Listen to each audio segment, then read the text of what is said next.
आरोही, शांत हो प्लीज.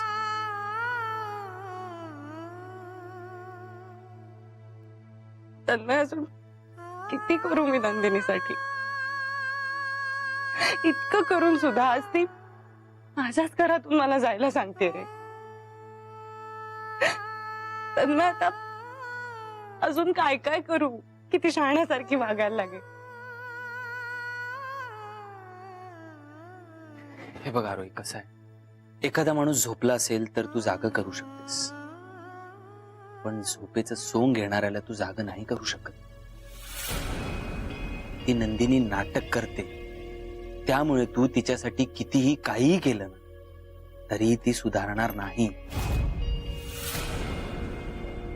एक तुला सांग,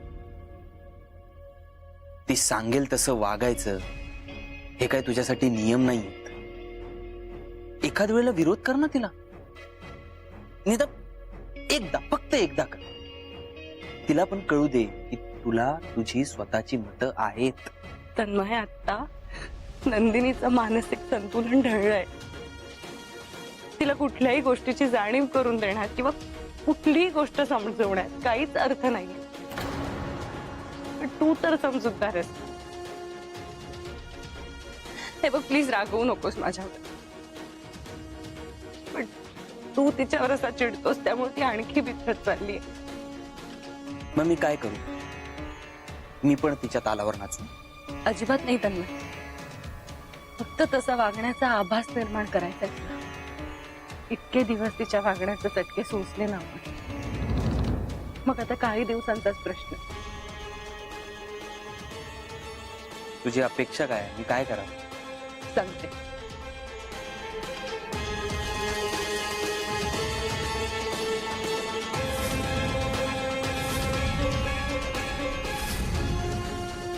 एवढं करशील ना माझ्यासाठी? आरोही, जरा तरी विचार करून बोल.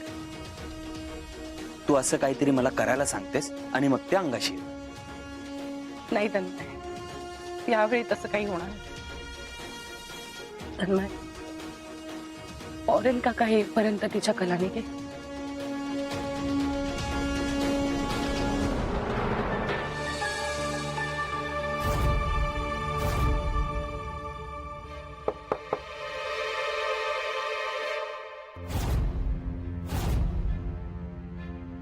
तन्मय, अरे तू तिथे काय करतोयस?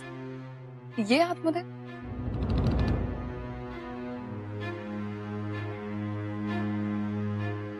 काय झालं? गेली ना ती निघून? ते म्हणतात ना, सगळ्या संकटांना पार करून जे टिकून राहतं ते खरं प्रेम. तुला काय झालं? अरे तू असं गप्प काय? बोल काहीतरी. सॉरी. कशाबद्दल? मी तुझ्याशी असं वागायला नको होतं. मी तुझ्यावर ओरडलो, माझी चूक झाली.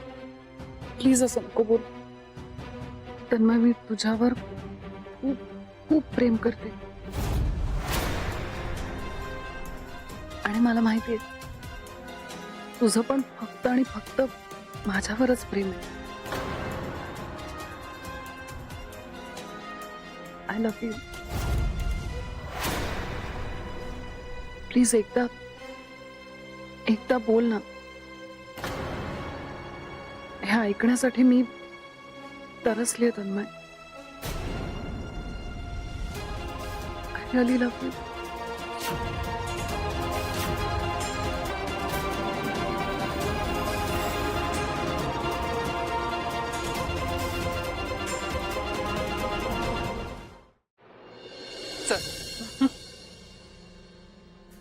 नाम्या, ऐक, घरातल्या सगळ्यांना इथे बोलवून आण आत्ता लगेच. तन्मयला काहीतरी सांगायचं सगळ्यांना. बघत ना उभा, जा पटकन.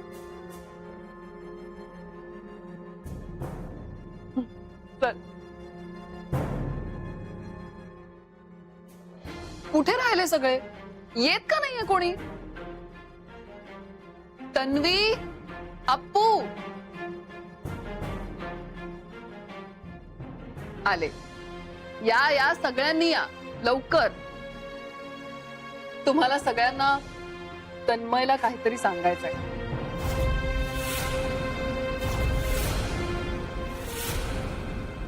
एक अशी गोष्ट जी तुम्ही कोणी मिस करू नये असं मला वाटतं.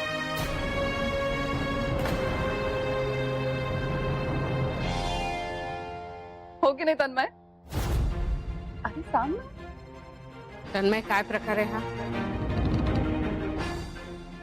तन्मय मी तुला विचारते हे सगळं काय चाललंय? कळेल, सगळं कळेल. आज तन्मयला माझ्याविषयी त्याला काय वाटतं हे सगळ्यांना सांगायचं. त्याच्या मनातल्या फिलिंग्स सांगायच्या. हो ना? मला असं वाटतंय की हे सगळं तुमच्या सगळ्यांसमोर बोलायला तो थोडासा लाजतोय. पण हरकत नाही, त्याच्या वतीने मी सांगते. सांगू? तन्मयचं माझ्यावर खूप प्रेम आहे. फक्त माझ्यावर.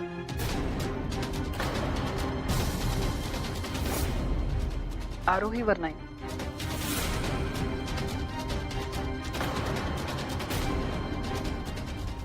आता मी तन्मयची आहे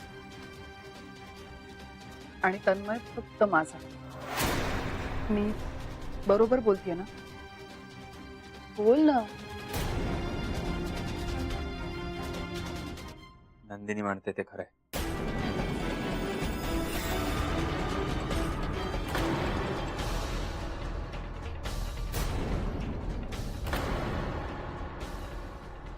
ऐकलं? ऐकलं तुम्ही सगळ्यांनी? अरे बघा, आता आणखीन एक महत्वाची बातमी द्यायची होती, ती ऐकण्याआधीच निघून गेल्या या. महत्वाची बातमी अशी आहे की मी आणि तन्मय लवकरच लग्न करणार आहोत.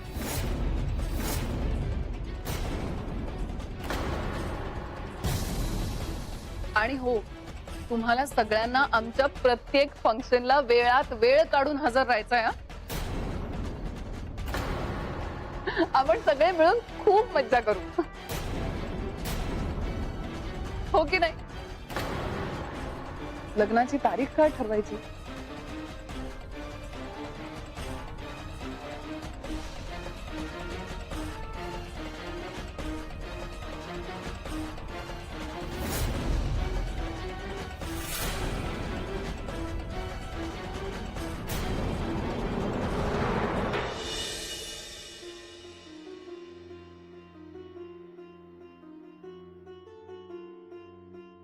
तू कशाला रे मान खाली घातलीयस?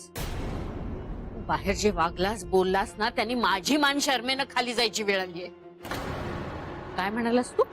हा? त्या नंदिनीवर प्रेम आहे तुझं? काय रे? ज्या मूर्ख मुलीचा आपण सगळे तिरस्कार करतोय ती आपल्या नजरेसमोर सुद्धा नकोय आपल्याला. आणि तिच्याबद्दल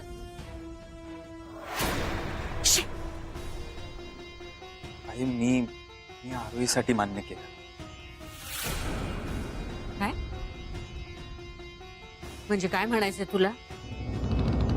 आरोहीने तुला सांगितलं असं करायला? हो आई.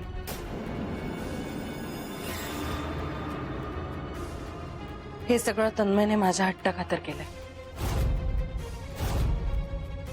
माझ्यासाठीच केलं. आई, नंदिनीच्या मनाविरुद्ध वागून आधीच असलेले कॉम्प्लिकेशन्स मला अजून वाढवायचे नव्हते. म्हणूनच हा उपाय सुचवला मी तन्मयला. निदान फॉरेन काका येईपर्यंत तरी ती या भ्रमात आहे आणि ती कोणाला त्रास सुद्धा देणार नाही. भ्रम? आणि तिचा हा भ्रमाचा भोपळा कधी फुटलाच नाही तर?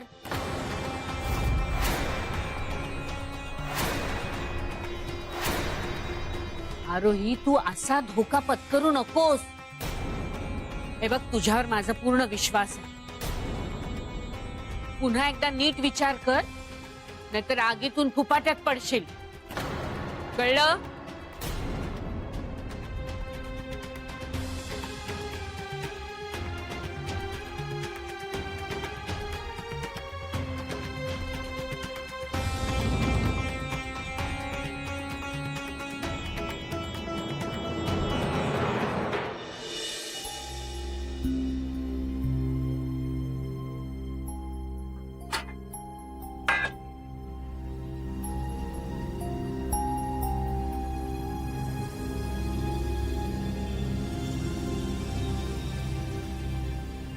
काय सुरी धार आहे की नाही याला? कसं चेक करू?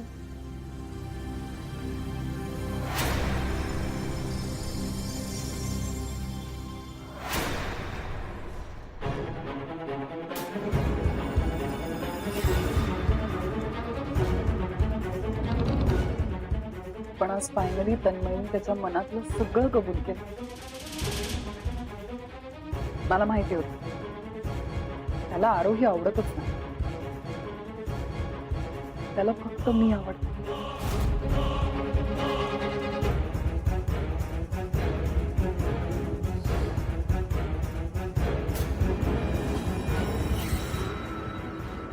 काय ग, काय करतेस? दचकवताय काय अशा? आता तुम्ही आग्रहाच्या मालकिणीला विचारणार की तू काय करतेस म्हणून? प्लीज, मी काहीही करू शकते. तुमचं काय आहे? तुम्ही जा ना, तुमचं काम करा. जा इकडनं.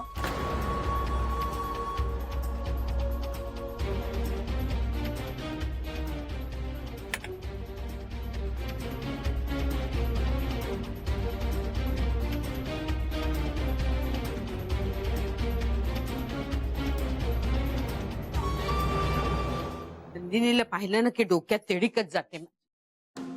आई, आई काय झालंय? बरं वाटत नाहीये का तुम्हाला? डोकं दुखतंय का तुमचं? अख्खी डोकेदुखी घरात आणून ठेवलीयस, मग दुसरं काय होणार आहे? अगं, त्या नंदिनीमुळे घरात सगळ्यांच्या डोक्याला किती ताप होतोय तुला कळत नाहीये का? तुझ्या समोर सगळ्या गोष्टी घडतायत आणि तरी सुद्धा तू कानाडोळा करतेस. काय झालंय आई? परत काही केलं का तिने? आता मी किचन मध्ये गेले होते कॉफी करायला. तिथे ती काहीतरी खुडबुड करताना दिसली मला, म्हणून मी विचारलं तिला काय करतेस. तो माझ्यावरच एकदम डाब करली. काय? अरे देवा. हे बघ आरोही, माझ्यामध्ये काही तुझ्या इतके पेशन्स नाही. तिथे थांबले असते ना तर आणि काहीतरी भलतच झालं असतं, म्हणून मी निघून आले. आई, तुम्ही शांत व्हा बघू आधी. नका ना एवढा त्रास करून घेऊ स्वतःला. तुम्हाला कॉफी हवी आहे ना? मी पटकन करून आणते.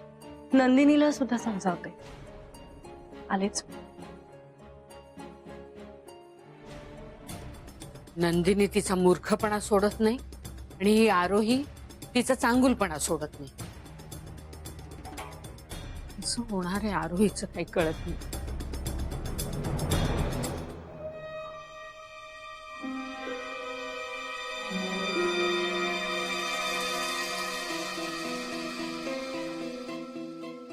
गॅसचा का वास येतोय? मटणीच तर बंद आहे.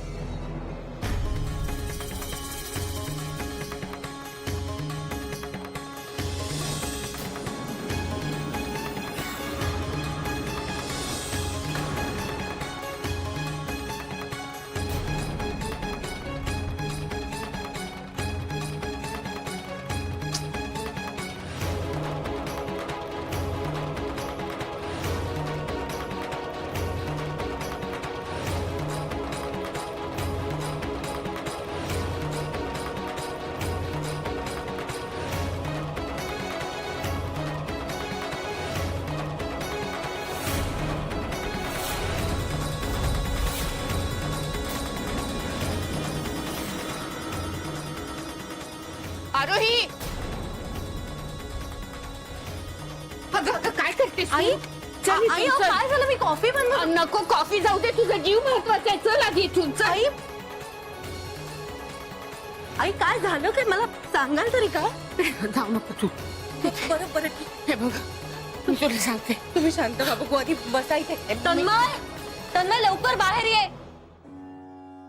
आई तुम्ही शांत व्हा, मी पटकन पाणी आणते. नाही तू आत नको होते. आई तू किचन मध्ये नको जाऊ. बरोबर किचन मध्ये आहे काय? आई काय झालंय? आणि ते त्यांना हे घे. तू जाऊ नको.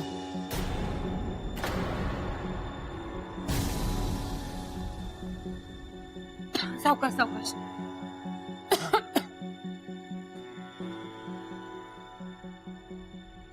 आई तुला अचानक काय झालं? आई काय झालंय? अहो वत्सलबाई सांगा ना काय झालं ते. आम्हाला सगळ्यांना टेन्शन आलंय जाम. आई अगं काहीतरी बोल ना. मी हे बघ तुला तू किचन मध्ये जाऊ नको. हं? कुणी जाऊ नका किचन मध्ये.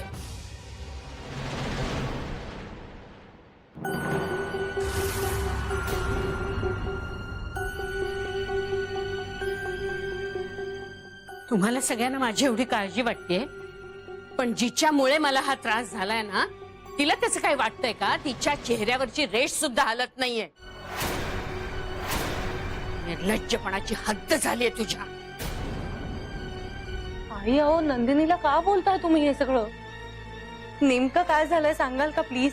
सांगते ना, तू अगदी हिला जीवापाड सांभाळतीयस, पण हीच तुझ्या जीवावर उठलीये.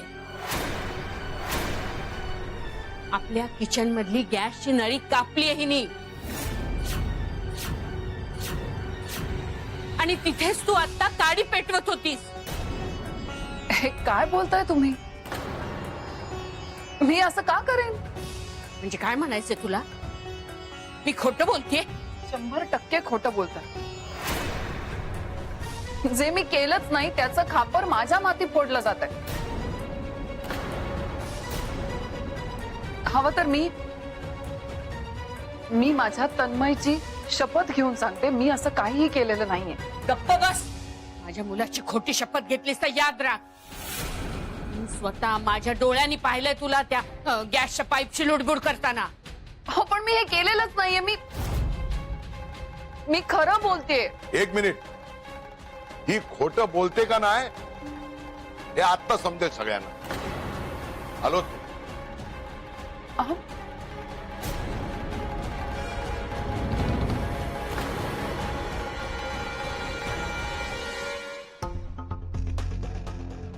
ही नंदिनी खोटा बोलते एवढं नक्की, पण तिच्या तोंडावर पुरावा फेकत नाही ना तोपर्यंत ती गप बसणार.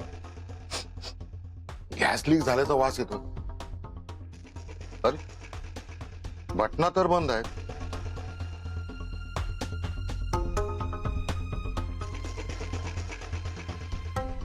मग वास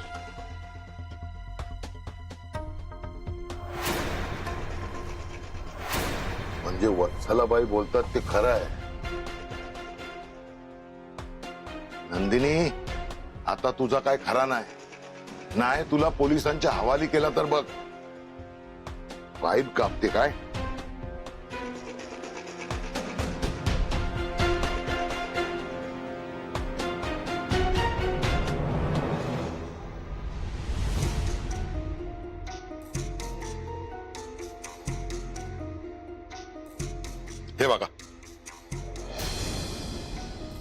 हे बघा काय करून ठेवलंय ते.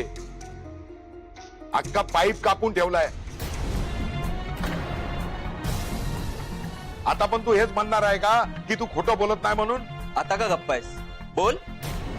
पुरावा समोर आहे का? आताही तुझं हेच मत आहे की हे सगळं तू केलंच नाहीयेस? बोल ना. तुम्ही सगळेजण या पाईप बद्दल बोलताय.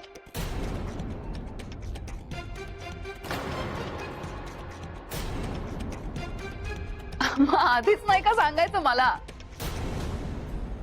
उगीच एवढा आरडाओरडा केलात. हा पाईप तर मीच कापलाय. बघा.